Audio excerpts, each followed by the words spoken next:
Chris Godinez, licensed professional therapist. Also, the host of We Need to Talk on every Sunday at noon. This video is for educational and informational purposes only. The views and opinions stated herein are mine and mine alone. They do not represent the ACA, the APA, or any other therapist for that matter. I would like to thank my sponsor, BetterHelp, BetterHelp, betterhelp.com/Chris Godinez. They're an online therapy company.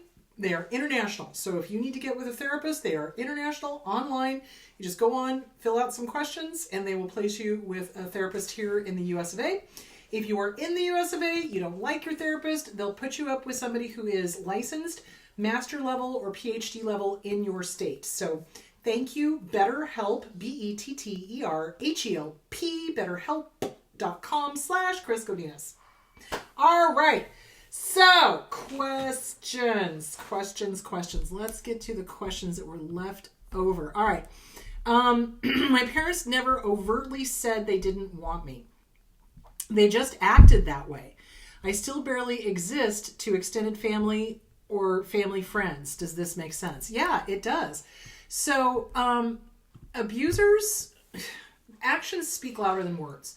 So, they may never have said, I don't want you, or I don't like you, or whatever, but their actions speak to their thoughts. So actions always speak louder than words. That's what I'm always saying. It's like, don't look at the pretty words, look to the actions. What are the actions doing? Because the actions really lets you know what's going on with the person. So if they are, neglectful, basically letting you know that you're a burden kind of thing. That's what's going on in their head. And if the family and friends are kind of ignoring you as well, okay, well, make your own family, make your own friends. And sometimes blood is not family. Sometimes the best friends you can get, or the best family you can get, are friends. So, and the best friends you can get are friends. So you want to look to the actions. If the actions are saying, I don't care, you're a burden, even though they may not have overtly said that, you definitely want to go low to no contact and go your own way and live your own life. And that is really the best way to deal with that. Because again, actions speak louder than words. What are their actions? If the actions are giving you the feeling like they don't care, well, hello, you know what I'm saying? Trust that. So there is that. Okay, how do I handle it when the other partner is lying to the child and they are coming up to me for support? Okay. So when you are in a contentious, high conflict divorce, the disordered parent is always, always, always going to be trying to alienate the kid because it's a I have to win situation for them. They don't care that the child is being harmed. They really truly don't. The child is, like I said, means nothing more to them than this pen. So basically when an alienating parent is lying to the kid and using the kid to get to the other parent, you basically, and the kid is coming and saying, is this true? You tell them the truth. Okay. And there are ways to let them know that they're being lied to without saying, hey, your other parent is a complete pathological liar. So basically you just tell them the truth. It's like, no, that's not true. Here's what is true. And then if they say something like, well, why would mommy or daddy say that? You can just kind of be like, well, I don't know for sure, but it's not healthy. And that's true, and, sweetie, I will never lie to you. I will tell you the truth. And if you have any questions, please come to me, and get them into therapy. Make sure that there is a therapist with eyes on this because abusers thrive in anonymity. They thrive when there's no one watching. That's why they're so awful, is because, in a high conflict divorce, they'll say and do things when nobody's watching. And then as soon as the eyes are on them, oh, they're little saints, So you just be honest with the kid and you tell them the truth. And there's ways of letting them know, hey, this isn't true. Here's the truth, but you have to be consistent and be prepared. The opposing parent, the disordered parent, is going to come unglued when they realize that their alienating tactics are not working, or that you're talking to the kid. They'll accuse you of alienating them. They'll accuse you of being the abuser, the whole thing. I mean, they do. They just do this. So you want to make sure you have a good attorney. Divorcing one of these jackwagons is not inexpensive, unfortunately.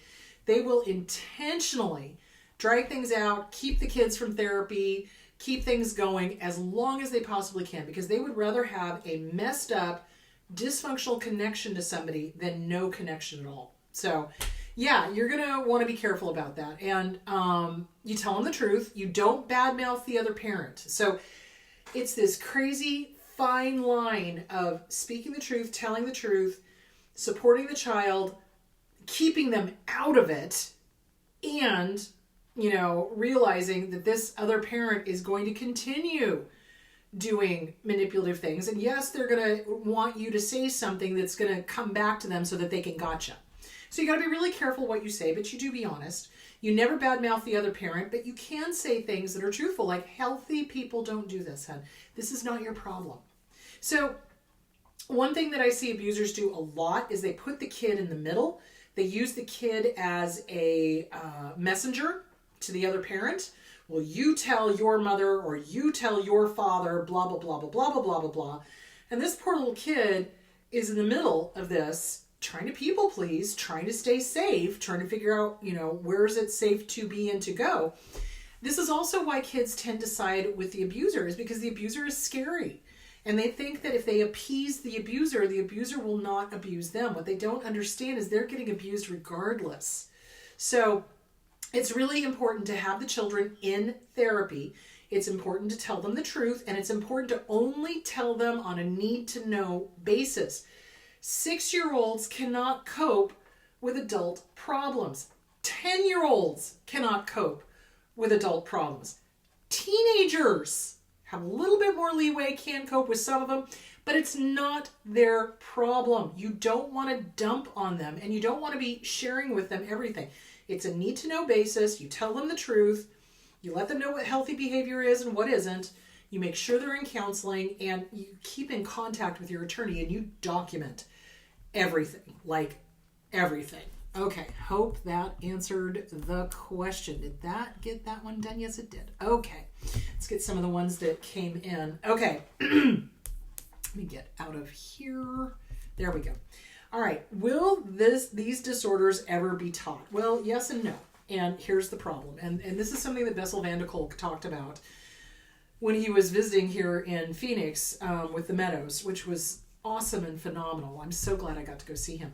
He was saying that the DSM is completely politicized now, and it's definitely got a lot of, the American Psychiatric Association is the one that controls the DSM, and there is a big faction that is trying to get personality disorders out of the DSM. And here's the thing. It's like there are some, and it just blows my mind, there are some therapists out there that are like, oh, narcissistic abuse isn't real, blah, blah, blah. And I'm just like, either you're an abuser yourself or you've never dealt with or seen domestic violence. And if that's the case, you have no business being a therapist. Thanks for playing. So there's a huge political thing where they're trying to get it out of the DSM. I'm sorry, there is still going to be people that are going to be targeted by abusers. The abusers are out there, and targets of abuse are out there. And whether you call it what it is or you call it Harold, it'll still be there. And for any therapist to turn a blind eye to that and go, oh, it doesn't exist, is magic thinking, which is a part of narcissistic personality disorder. Hello. So yeah, it's really disheartening to hear somebody like Bessel van der Kolk say, hey, we're in danger. Hey, this is scary. Hey, this is what they're thinking of doing, and they're not willing to look at things that would actually help targets of abuse, diagnoses that would help targets of abuse. They're more interested in not labeling people, and I'm just like, again, whether you call it what it is or you call it, Harriet, it's still abuse. It's still going to be happening. There's still going to be the pink elephant in the corner of the living room taking a dump. So it's very politically motivated what's going on. And if you are concerned that they are going to take these diagnoses out and that they are not addressing domestic violence, which they're not, I would strongly suggest writing the American Psychiatric Association. So you can look it up on Google what their address is. So there is that. Are they going to be taught? It depends on your professor. It really does. It depends on the school. It depends on the politics at the time. When I was going through my master's program, they refused. They flat out refused. We're not going to talk about that. Why? Oh, it's going to be taken out. Because at the time, the American Psychiatric Association was making very loud noises about taking out personality disorders. And so the professors were afraid of speaking up against them and saying, hey, we need to teach this. So, it depends on what the political situation is within the American Counseling or American Psychiatric Association. So, yeah, I would hope that every single master's program would talk about and teach what to do when you have a target of abuse sitting in front of you, or what to do if you realize that part of the couple you're dealing with, that there's domestic violence going on. They don't teach that, or they didn't when I was going through, because of the political situation. Going to therapy with an abuser is extremely dangerous, because they will take whatever is said, and everything you say can and will be used against you. Yeah, and they do, and they flip it, and they put that egg beater in your head, and they start spinning it. So, and they never talked about that. They never talked about how dangerous it is to continue couples counseling when you know there's domestic violence going on. They never talked about, it's common sense things. But it's like, these things are not being taught. They need to be taught. And honestly, it's like students need to start complaining and be like, why aren't we talking about this? This is going to happen. This is a population I work with. This is going to happen. Why is this not being taught? So, yeah, if you're concerned, I would contact the American Psychiatric Association and let them know that domestic violence and the fallout from it, the survivors, the narcissistic abuse survivors, need that validation to, these are the cluster of behaviors that you're going to have when you come out of an abusive relationship. And they're trying to take that away from them. And no surprise, like I said, narcissists are very attracted to positions of power. And they're trying very hard to hide the fact that domestic violence is real, and that survivors are real, and that their group clustering of behaviors are real. So there it is. Not a popular stance for me or Bessel van der Kolk to take and ask me how much I care what a narcissist thinks of me. Go ahead, ask. Yeah. Would not be a pretty answer. All right, so there is that. Can someone have borderline personality disorder and not have abandonment issues? Possibly that is one of the criteria for having borderline, is this fear of abandonment. They would be on the lower end of the spectrum if that were the case. So generally the higher end of the spectrum, there's a lot of fear of abandonment. There's a lot of the, witch, the queen, that type of thing. So yeah, it's possible, but not probable. Let me put it to you that way. Because that is one of the hallmarks of borderline personality disorder, is the fear of being abandoned. So, possible but not probable. Okay, let's answer that one. Answered this one. Okay. What is the difference between asocial and antisocial? So asocial means you don't like to socialize. Asocial, they don't like to socialize, okay? Antisocial means the rules of the land do not apply to you. So oftentimes I hear people misuse the term antisocial. Oh, I'm antisocial. I don't like to go to the movies. No. If you're antisocial, you think you don't have to pay to go to the movies, and you see nothing wrong with stealing from the movie theater and switching. That's antisocial, because you're breaking a law. So basically what antisocial means is that they don't feel that the laws of the land apply to them. They feel that they are above the law, that they can somehow say and do whatever they want, steal whatever they want. The end justifies the means. And that's kind of their behavior. So they don't think that the rules, the social rules that hold us all together, applies to them. And so they break them. Arson, kleptomania, things like that, stealing, setting things on fire, and not caring, and just not caring. One of the main components of most of these cluster B personality disorders is the lack of empathy, that inability to put themselves into another person's shoes. So there is that. So I hope that explains the difference. So being asocial means you don't like to socialize. You're probably an introvert. You don't enjoy big crowds. You don't enjoy going out. Antisocial is the rules of the land do not apply. I can do and say what I want. I can steal. The ends justify the means. That's antisocial. And what it basically means is you're avoiding or you're not abiding by the societal rules. You know, hurting somebody to get what you want, mugging them, killing somebody. All of that is antisocial behavior because that's simply, that goes against the rules of society that keeps us going, and working smoothly. Okay. Okay. How do you not pick up fleas if you have been around the abuser? Okay. It is almost impossible to not pick up fleas. So if you've been raised by somebody who was abusive, you're going to find that you have some of their behavior, maybe not all, but you're going to have some of their behavior because you've seen it over and over and over and over again, and this has been normalized for you. So, and if you're in a romantic relationship and you've been around the abuse, you will pick up some of their stuff because in a healthy relationship, couples tend to pick up some of their behaviors or speech patterns or way of talking, way of moving, way of doing things. That's kind of normal in a healthy relationship. In an abusive relationship, the fleas are the behaviors that you don't like. The fleas are the things that you were taught, kind of thing that you're maybe not conscious of, or maybe you are now conscious of them and you're like, ooh, I don't like that.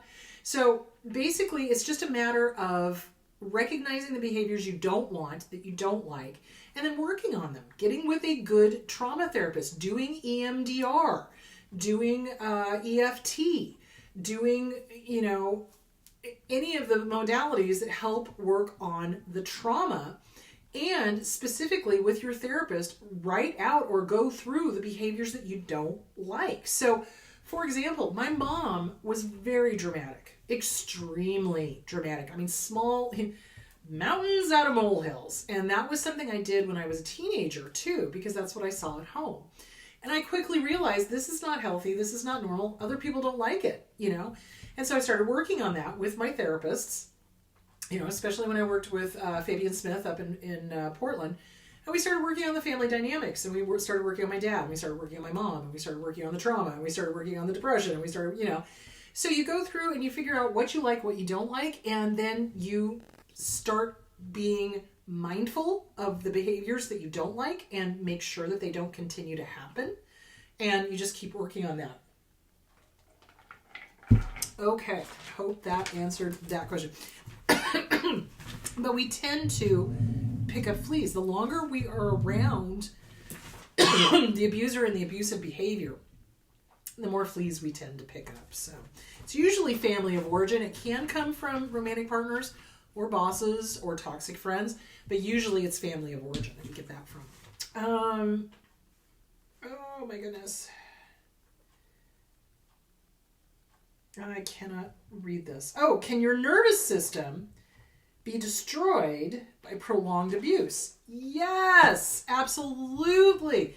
I've talked about this before. When you are in an abusive situation, family of origin, romantic partner, a boss, a corporation, coworkers, those people are toxic, it's day in, day out, and oh my God, yes, it absolutely can destroy you physically. Abso-freaking-lutely. Because the body cannot handle being at this high level of stress all the time. So eventually you get adrenal burnout. You lose sleep. You're not eating. You're not taking care of yourself. You're constantly living in the future. What if, which then causes the amygdala to go, oh my God, we're going to die. Tells the hippocampus hypothalamus to release cortisol. Cortisol is our stress hormone.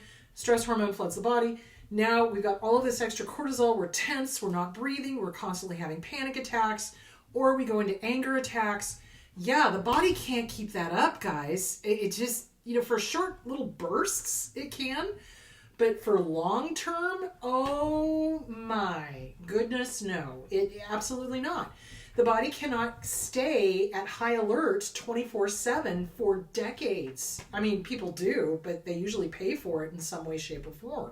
So either their adrenal gland gets burned out and they have adrenal fatigue, or they have sleep issues, or they have constant nightmares, or they have eating disorders, or they have autoimmune diseases, or they have, the body can't keep that stuff up. And our subconscious is listening all the time to what we are telling it. So if we're constantly telling it we're not safe and we're not, okay, and oh my God, then our system is just going to be completely foobarred. I mean, seriously. So that's why it's really, really important. I love the idea of the neurofeedback that Bessel van der Kolk talks about. Neurofeedback to help you learn how to calm the mind and how to focus. And I'm a believer. I think he's right. I do. And I think it would be a really good idea. The Meadows does do that. So if you are in Arizona, you are interested in neurofeedback, the Meadows does offer that. So neurofeedback is great for that. I think it would be a really good idea to go do that. I think it would be a really good idea to get the trauma handled. It would be a really good idea to learn how to relax, how to release, how to let that stuff go. I mean, talk therapy you can do that with, but if talk therapy isn't working, then try the neurofeedback. Try the neurofeedback and see how that does. So, okay. So yeah, it does. It destroys your body. It does. Being around abuse nonstop because you're on constant high alert and your adrenaline is constantly pumping and going, and there's no downtime. There's no down periscope. It's like the periscope is constantly up looking for danger, looking for danger, looking for danger. And if you're in a work environment and you're waking up in the middle of the night, throwing up because you can't stand the idea of going to work, for the love of God and all its holy, quit. Find a different job. It's not worth your health. It's not. If you're waking up in the middle of the night, pacing back and forth, what is the boss going to do today? How are they going to scream at me today? Oh God, get out. Get out. Save yourself. Seriously. It's not worth it, guys. It's not worth it. And I've had several clients where I've had to be like, look, this is abusive. You should be filing a lawsuit, seriously, of hostile work environment, because this is abusive, and you've got enough evidence that I think you can do it. So, you know what I'm saying? So it's like, if you're in a hostile work environment, get out. Get an attorney, get out. It's not worth your health. It's not worth your life. It's not worth getting an autoimmune disease. It's not worth, the adrenal fatigue. Nothing is worth that. So yeah, the body keeps score, Bessel van der Kolk. The body cannot keep up that high level of intense fear for days, weeks, months, years, and not have it affect the body. Does that make sense? It can't do it. Okay. How long does it take to heal from abuse? That is a question I get a lot. Well, it depends on lots of things. Are you willing to do the work? So that is the most important thing. So when we are healing from abuse, you have to be willing to work on yourself. You have to be willing to work on the family of origin. And I don't mean work on the family of origin as in you're fixing them or healing them. No. I mean work on the family of origin as in, where did I get this mistaken thought? Where did I get this mistaken belief? Oh, inner child. Oh, this is why I freak out in crowds. Oh, this is why my picker is broken and I keep picking people that remind me of my abuser over here, because the little kid inside, inner child, is going, oh, if I can make this person over here love me, I prove this person wrong. They remind me of my original abuser, so if I can make them love me, I prove them wrong. So half of a doo-doo sandwich, half of a doo-doo sandwich, total doo-doo sandwich. So basically it takes as long as it takes, and there are things that will need to be worked on. So an abuser's main mission is to rip the security out from underneath you, to rip your sense of identity away, to rip your sense of self away, to rip your sense of safety away. And if it's a family of origin abuse, insults, putting down, highly critical, not good enough, etc., etc., etc., and that becomes our inner critic. So we're having to work on all of the mistaken thoughts, all the mistaken beliefs. And how do we do that? We start working with a good trauma therapist and we start unpacking it. And we start separating out what is really our stuff and what is really our abusers. And that's what CPTSD from Surviving to Thriving is all about. You put back on them what belongs to them, and you figure out what is really yours, what is really theirs, and you separate that stuff out. So CPTSD from Surviving to Thriving, Pete Walker. The Inner Child Workbook, Catherine Taylor, working on the inner child, mistaken thoughts, mistaken beliefs. The Disease to Please, Harriet Breaker, working on boundaries and that people-pleasing thing. You don't want to be a people pleaser because you will never be able to please an abuser, no matter what you do. You'll never be able to please because they've already decided you're bad, you're wrong, and I hate you, and I'm going to make your life miserable. That's what they do because they're abusers. That's what abusers do. So you can't please them, but they keep telling you, oh, well, if you just do this, then I'll be pleased. Oh, well, if you just jump through this hoop, then I'll like you. If you just do this, and it's never ending. The bar just keeps going up and up and up and up, and you're never able to please them. So, yeah, it's doing the work. It's getting with an EMDR therapist, doing the neurofeedback, doing EFT, doing talk therapy, working through the workbooks, really working on yourself.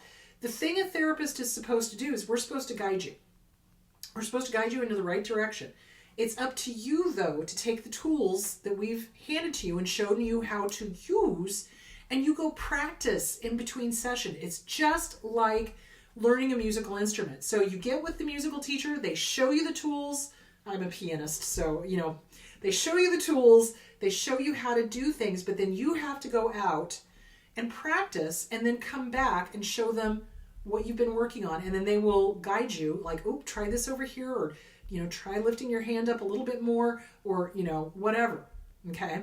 So it's really, how long it takes is up to you. It's really about you being willing to do the work and also to do the mindfulness.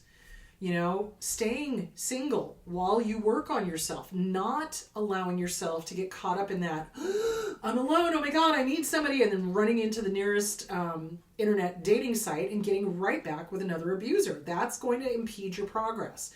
Or the other thing I see happening sometimes is that clients will get all the books, start doing the work, start feeling the feelings, freak themselves out, and convince themselves that they need to stop. I don't want to feel. I'm tired of crying. I don't want to keep crying. Well, guess what? Your body will automatically shut off the crying at some point. So it's going to happen. This is what we have to do. We have to feel the feels in order to heal it. So feel it to heal it. Feel it to heal it. Feel it to heal it. And making friends with your emotions. Because remember, abusers, narcissists in particular, or any cluster B, hate real, genuine emotions. And so they've taught their targets of abuse to not express sadness, not express genuine anger, not even to express genuine happiness, unless it suits the abuser's purposes. So it's really important for targets of abuse to get back in touch with emotions, all of the emotions. There are no such things as bad emotions. There's not.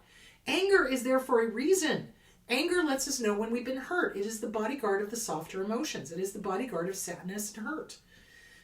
And fear. So when you're feeling anger, you have to ask yourself, ooh, okay, I'm really angry. Where did I get hurt, or what am I afraid of? What's the softer emotion underneath this? Because it's just telling me there's something else going on. So all of the emotions are good, but narcissists, abusers, cluster Bs, they love to tell people, don't you have this emotion? I'll beat it out of you, or I'll give you something to be mad about, or I'll give you something to cry about, or, any of those abusive things. And so we immediately start associating emotions with bad, and that's not true. Emotions are there to help us. Emotions tell us, inform us of what's going on, It's kind of like your treasure map, your road map. It's like, oh, you're feeling really sad. Okay, well, what's the sad about, Oh, this person said something really horrible to me. Okay, let's talk about whether this person is trustworthy or not. That's where our brain should be going. But instead, because we've had an abuser go, don't you think, don't you feel, don't you, we cut ourselves off and we stop listening to our gut, and that's what gets us into trouble. So it's up to us. It's up to us to heal ourselves. The therapist is there to guide us. It's not up to them to heal us. It's up to us to heal us. They hand us the tools. We go out and practice. We come back, discuss, let the therapist know what we've discovered. And then what do we want to work on next? And usually with a good therapist, and this is what happens with my clients, is that we work through the stuff, or we, have a topic that we start with. They come back, they tell me what's going on, and then they'll come up with, I really want to work on this with Aunt Bertha or whatever, because it'll organically start flowing, because they're like, ooh, this is a problem. Ooh, I need to work on this. Ooh, this is coming up for me. And then we'll just, okay, let's work on this incident with Aunt Bertha. Okay, let's write and burn. Let's, talk it out. Let's, what happened? Let's disabuse you of the mistaken thoughts and mistaken beliefs. So organic, it usually is organic. So when clients don't do the work, refuse, dig their heels in, whatever, and they come back and they go, well, what should I work on? Okay, well, did you do the work? No. Okay, let's talk about why. What's going on? What are you avoiding? Well, I don't want to feel. Well, you have to feel it to heal it, because otherwise you're just like shoving stuff under the rug, and you're not going to get better, and you're going to have a lumpy rug, and it's going to be really hard to clean. And so we talk about, well, what's the resistance? What's the fear? And it's usually 9 times out of 10, it's fear. It's fear that stops us, because if we heal ourselves, and I talked about this before, I was so angry at my dad, and I actually did a post on, we need to talk about this. Sometimes we hang on to the hurt and we hang on to the anger because that's our last connection to the person. And I was still trying to heal my dad even after he was dead.